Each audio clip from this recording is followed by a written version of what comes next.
up everyone? This is FP Sticks bringing you my first Rose Cup battles. So the Rose Cup was just announced by Sylph. The meta looks pretty interesting.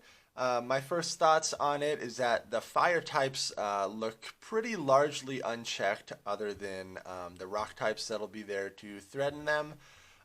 Because water types are banned, this is going to be very interesting, and I feel like fire types are just going to be very strong in this meta. So these battles are against Flabberduobski. I think I said his name right, but these were totally blind battles. We didn't have any teams set up. We were just totally trying out different Pokemon, and so we'll kind of see how some of these matchups go. So Medicham is getting absolutely shredded by Wigglytuff here. That charm damage is insane. Just going for the Ice Punch there because I wouldn't have been able to get off a Dynamic Punch. Recommended moveset on Medicham for this cup is Dynamic Punch and Ice Punch. But sometimes it's fun to still run Power Up Punch. I have my Heatmore in here. Heatmore is a very interesting Pokemon. I lucked out and found this decently PvP ranked IV Heatmore. And so I just want to give it a try because I've never used it in any other cup. And I'm running it with Fire Spin, Power Up Punch, and Flamethrower. Seems interesting. Power Up Punch is really nice, and once you start getting your Fire Spins ramped up, it could do a lot of damage. I really think I'm going to be liking Drapion for this cup, and I'm actually currently running it with Infestation as the fast move, not Bite and not Ice Fang, because my whole goal with Drapion is to be able to rip off Aqua Tails very quickly. Again, since water types are banned, I want to find as many Pokemon in here that have access to a water type charge move. So Drapion's going to be really great for that. Also Rhydon and Rhyperior. I definitely want to make a Rhyperior. That Smackdown is going to be really nice against the fire types. And then you have Surf and Superpower to hit the other tanks. So that seems like a really solid pick. I don't have one made currently, so I'm definitely going to be out there hunting some Rhyhorns. So Flabberduobski takes that first match. He had Probopass at the end there. Probopass is always a solid pick whenever it's allowed in a cup. Drifblim seems like it's going to be a lot of fun. Now that Icy Wind has that debuff effect, and it has Hex for that amazing energy generation, let's see how this opening matchup plays out. Haunter does beat Drifblim here. You can see I'm going to be able to get to the Icy Wind before the Shadow Ball, but Haunter is so glassy that I'm just going to go straight for Icy Wind here. And the interesting thing is that I actually get to Icy Wind and Shadow Ball at the same time, and I think that's because how good Hex is for energy generation. Someone will correct me if I'm wrong, but I believe it's 13 energy for every Hex, similar to Snarl. That might be wrong, but so in that scenario, I was able to get to Icy Wind one turn before Shadow Ball. But Hex is just such amazing for energy generation.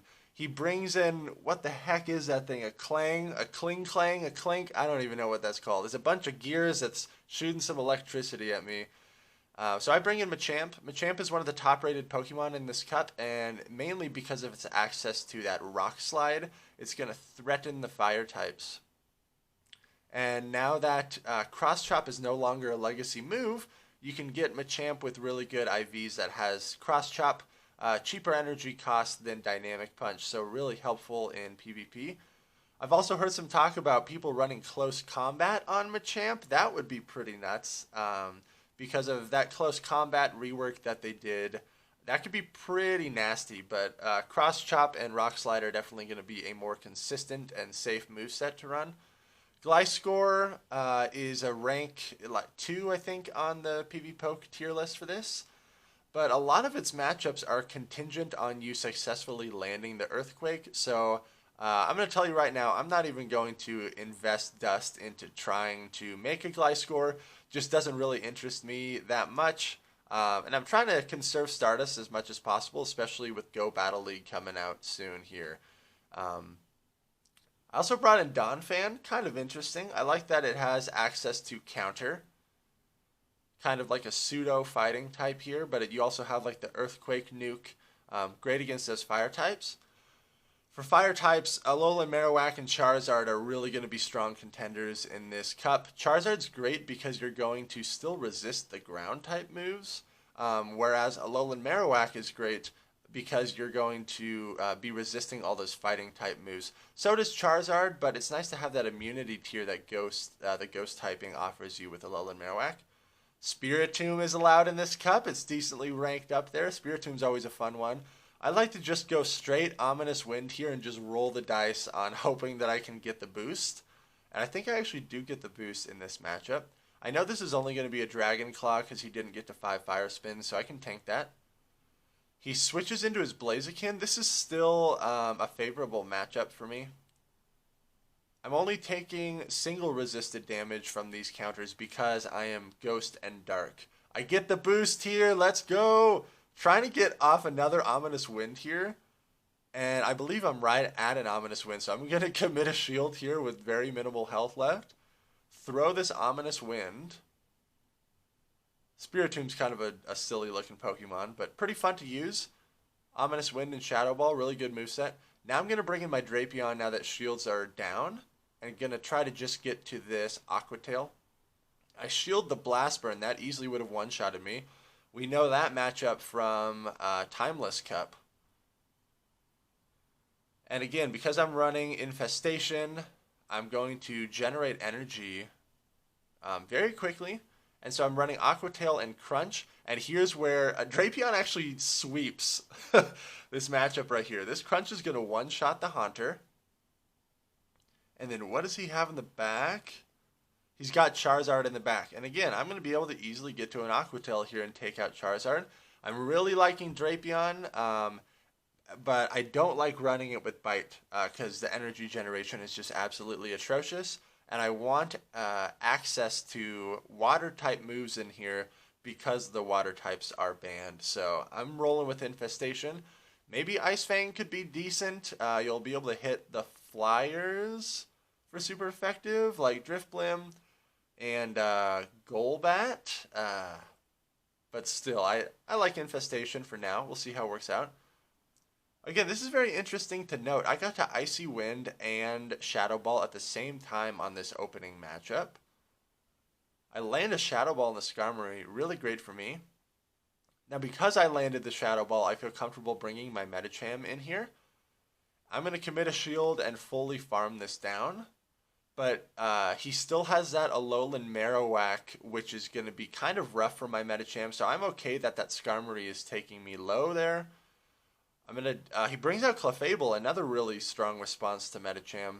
So he brought in two things that are really keeping my fighter in check here. Just going to dump these Ice Punches onto this Clefable. It's at least going to hit for neutral damage. I got a shield in the first one, and now Clefable's going to take me out. I brought in Skarmory, though. Skarmory's going to be a great response to Clefable.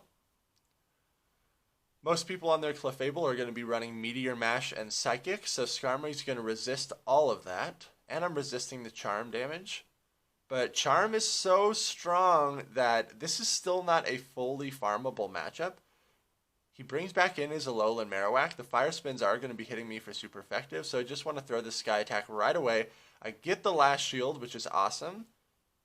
And since shields are down, I feel comfortable that I'm going to be able to beat this Alolan Marowak to the Shadow Ball, especially since he's running Fire Spin and I'm running Hex. So I easily get to the Shadow Ball here. This is definitely going to one-shot Alolan Marowak. I'm really liking Drifblim. I love that it has access to Icy Wind. In comes the Clefable, and right here, I get to Icy Wind and Shadow Ball at the same time again. I thought I was going to get to Icy Wind one turn sooner, so that's why I threw Icy Wind. But, man, the Hex energy generation is really nice. Could have thrown Shadow Ball at the end there, but still able to take that match. Again, these battles are completely blind. Ooh, you guys ready for this team? Oh, this is the pink Marshmallow line of 3. Chansey and Blissey are allowed in this cup, everyone, and they're actually not ranked too low. I think they're like in the 30s or 40s. So I am totally trolling with this line. In comes the Chansey. If you want to annoy the crap out of your opponent, run Chansey and Blissey, which I think I'm actually going to.